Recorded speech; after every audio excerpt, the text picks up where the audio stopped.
Hey folks, this is Ben Gessel again. Sorry about the camera. Sorry, I get this little kit.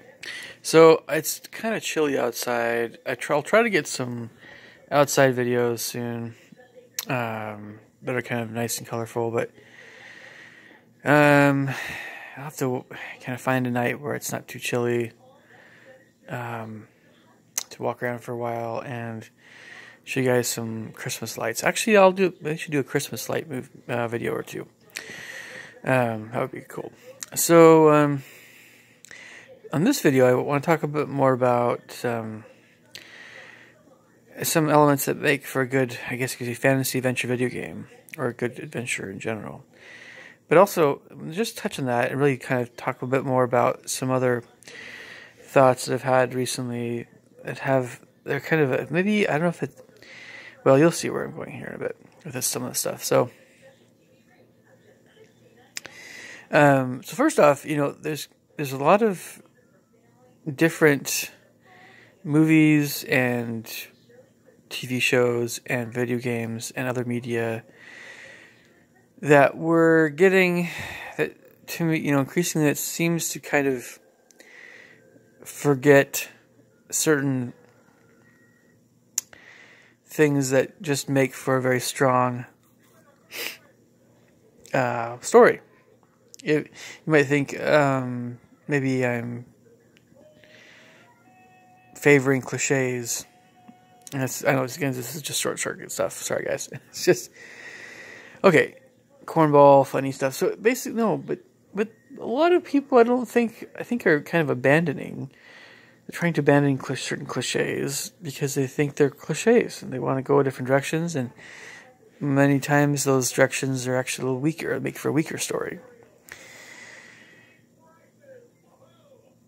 And look, you don't have to take my word for this. You can talk to not just Stephen King has mentioned this, but the basic, it's a very common idea to have a protagonist who kind of goes on a journey of sorts, right?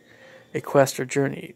And that can vary as to what exactly that is in a fantasy adventure type movie, what it involves exactly. But there's kind of that common, choosing good versus evil, coming to understand yourself better,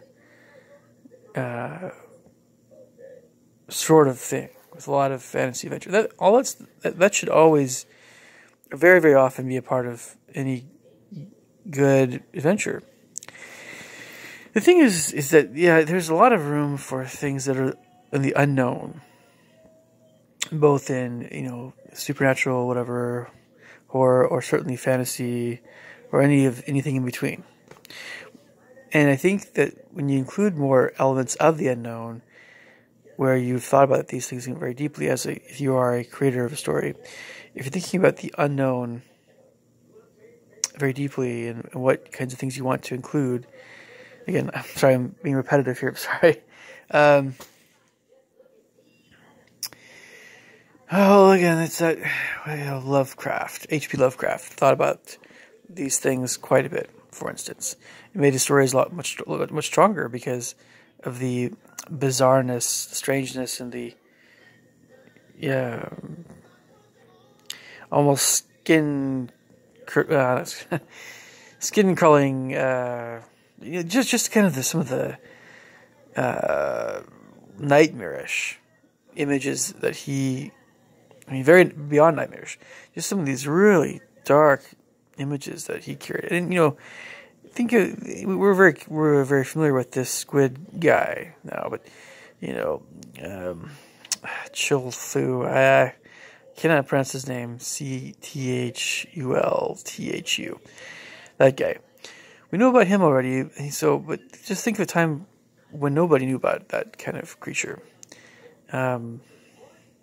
It's not the most original of creatures, but he's certainly pretty dark looking. The kind of idea of what lies far underneath the ocean, kind of thing.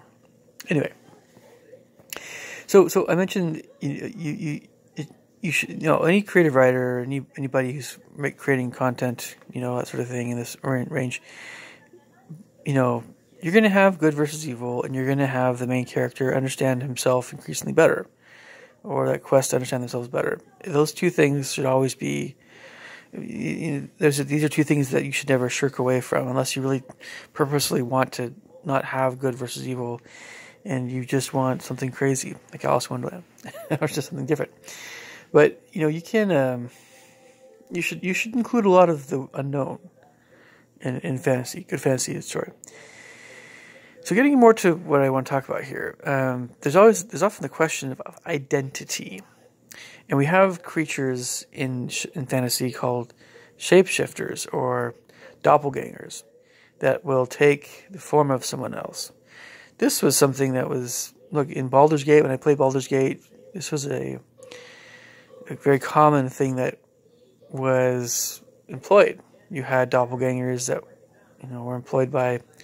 Okay, I shouldn't. If you guys haven't played this game yet, and you still want to play Baldur's Gate, I guess the more recent version, I shouldn't. I don't know. Well, the only thing I'll say, if just to not spoil anything, is that shapeshifters are very useful, and usually on more of an evil. And without getting too much into this, it's true. Some of that is based on what is in real life, the way the demons are. They're shapeshifters. They're liars. And they can take the shape of whatever form they want to at times. And so that is something that's real. So we don't have to get into that too much because that's kind of dark and stuff. But basically, okay. Well, let's see. So identity, there's always a question of, so who are you really? Or the main character, who is the main character? What is it the main character is trying to learn about themselves? And then also as we're playing, video games as the main character, what are we learning? Are we learning anything about ourselves? Because a really worthwhile fantasy video game, in my opinion, just like anything else along this line, and especially in real life, if we have an adventure that really stretches us and helps us learn more about ourselves, we want to learn more about ourselves. That's a very enjoyable thing, I would think. It's often sometimes it's not. Sometimes it's very difficult, but it's always very rewarding. And many endeavors in life actually most of them should involve some kind of increase in understanding of who we are. So that should be a big part of what, that should be something to consider, identity. And, that sort of thing. Not just, you can always have ideas like who your parents are, did you have a birthmark that made you descendant of a god, or whatever, that's kind of I know it sounds like a Baldur's Gate thing. Anyway, sorry, I won't say any more about that, but can relate to that Baldur's Gate idea a little bit. Okay, so I'm going to tie this identity thing into something else a little bit now, before this gets too long. So there's a lot of things going on in this world, right, these days, that I've heard of, and it's be almost impossible to mention everything. And there's a lot of conspiracy things that people are talking about, sure. I've heard about some crazy idea regarding enhanced driver's licenses being something having to do with, if you get them, we're all required to have them by 2030, but 2020 is when you're going to have them in Washington. I mean, I don't know. To fly domestically into Canada or something, I don't know. Be able to fly on airplanes, even internationally, I don't know. I think it's international, I don't know. Whatever it is, you want to be able to fly, you have to have at least an enhanced driver's license, if not, other stuff like a passport and stuff. But it's going to be, by 2020, United States got to have that. So there's people that are worried about the government knowing their every move, because if you have your enhanced driver's license, it has an RFD chip that the government can use to track where you're at. So what if you decide not to have your enhanced driver's license with you when you go somewhere because you want to throw the government off, right? You're worried. I know. Yeah, I'm not laughing at it. I'm just saying I'm still taking this halfway seriously. I don't know what to believe. I haven't had. See, that's always the way it is. It's like there's not a lot of conclusive evidence on one end or the other. Even though I'm prone to go more often with the believing in conspiracy theory, it's just I know it seems there are some things that seem like they're just so outlandish as to almost be something that might be in a movie. But look, I'm not totally. I can kind of see that some of these things actually might actually be something real. It's just a question of what's actually going to happen in regard to all the government Big Brother things. But the thing is so you get one of these enhanced driver's licenses because you want to fly. We all want to fly. Right? So you leave it at home, and you just have your other driver's license with you when you drive somewhere because you don't want the government to know where you're at. Well, the government still knows where you live. The government knows you live anyway. I mean, you have so many things that involve giving them your address, so they just know where you live. People are worried about increasing information going to the government, of course. They're worried about the government knowing every detail of your life, like everything. Whether or not you have an Alexa or not, or a Siri or not, or whatever. You know, when I hear this stuff, I just want to say, you know what? Hey, how's it going? CIA, FBI, Illuminati, whoever else. Yeah, you just know, right? Somehow you just know that I had salmon, chicken, and bacon, and a little bit of soda, a little bit of some water, and some oranges or something. I don't know. Great. I'm happy for you. Clapping for you. That's how I'm shaking my phone because I'm clapping. That's very. Here, I'll do the fake clapping for real. Sorry, I'm just going to have to hold my phone so I can actually do the fake clap. Sorry, guys. Second here. Yay! Sorry, I'm very impressed with the government knowing what I had for dinner. What do they expect to know? They probably know what religion I am. They probably know what my diet's like. They probably know what my life is like, what I do for work, when I'm home or when I'm not home. They probably know what I've bought for quite some time. They have this huge list of information they're collecting out of everyone. That's a conspiracy theory anyway, right? So they're going to find this stuff out, eventually whether or not I can do anything about it. But why are they wasting their time on this stuff? I mean, it's so stupid. Just let me live my life. You are just the government. You just make sure that we don't get bombed to death by some crazy country that wants to bomb us all. And that's a few other things, and really, there's not too much more that you should really be involved in. I don't remember choosing to have a socialist nation. I want to say capitalistic and democratic, and no offense, Europe, but that's the way I want things to be. So, and even the European socialist nations are really more democracies. At least our school system would like us to believe that. So I would like to believe that too. I don't want to anyway. But the thing is, So I'm mentioning all that conspiracy stuff. There's things like you have identity theft that goes on these days. I still don't understand fully what is involved in all that. I just know it's crazy.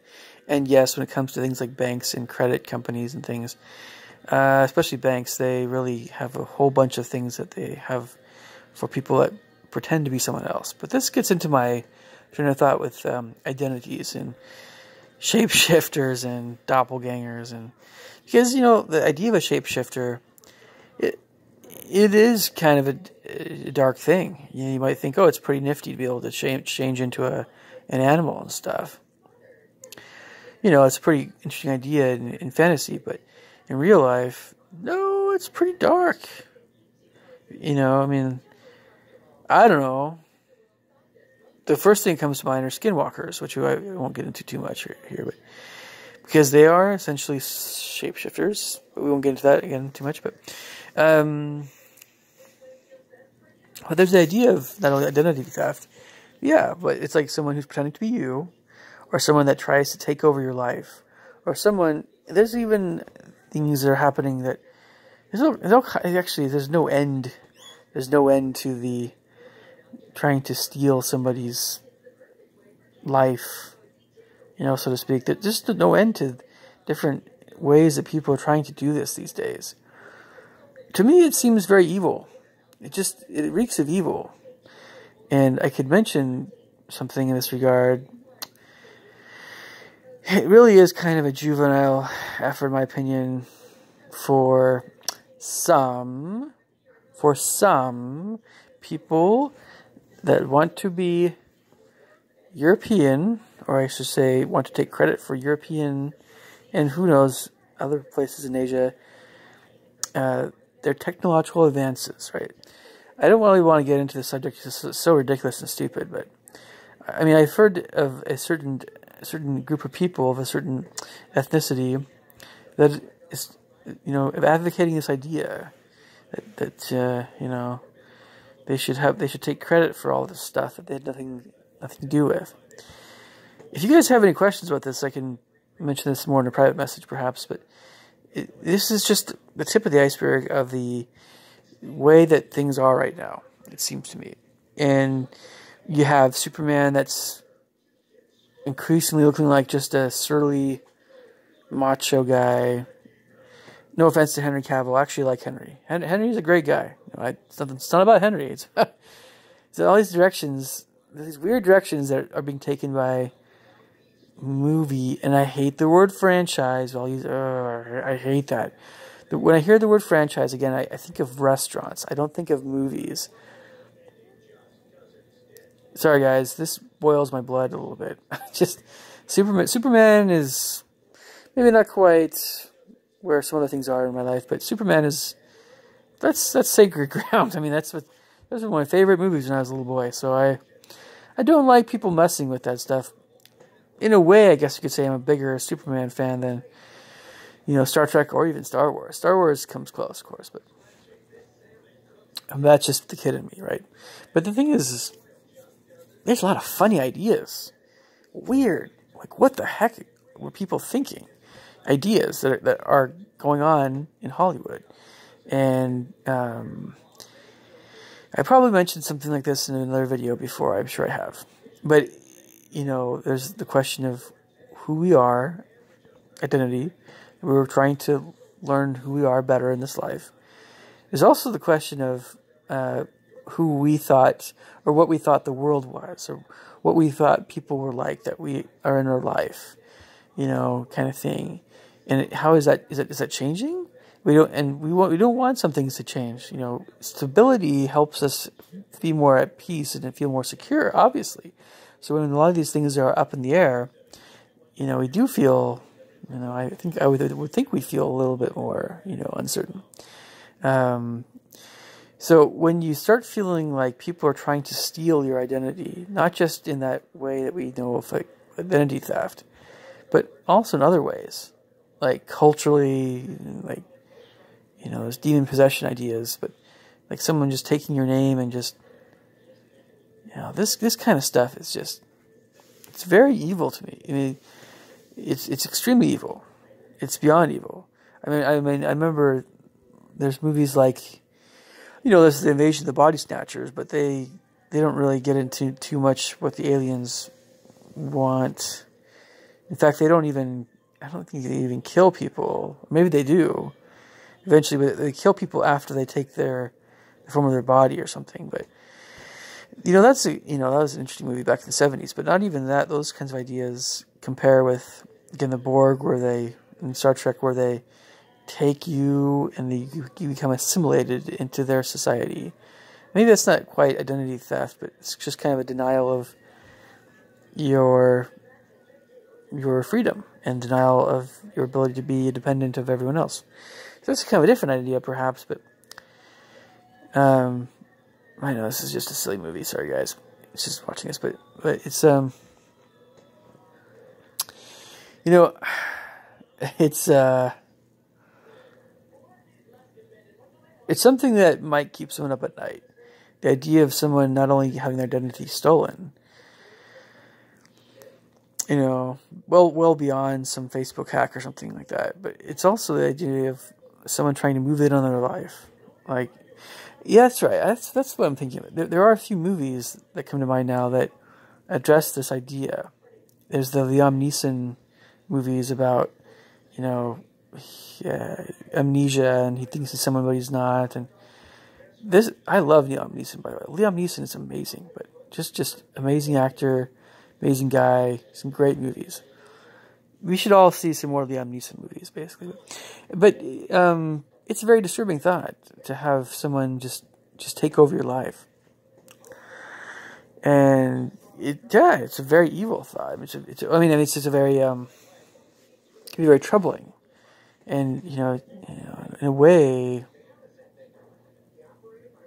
when you do things that are wrong, it also makes you kind of a different person in a way. So that there's something to say for that too. But that's again, I wasn't really planning on getting to churchy things, but it's just kind of there's a lot of different dimensions to this. Basically, it's the idea of identity.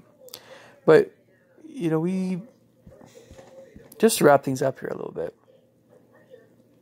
I think it's important that we are seeking to do things that we want to do, but that are things that are going to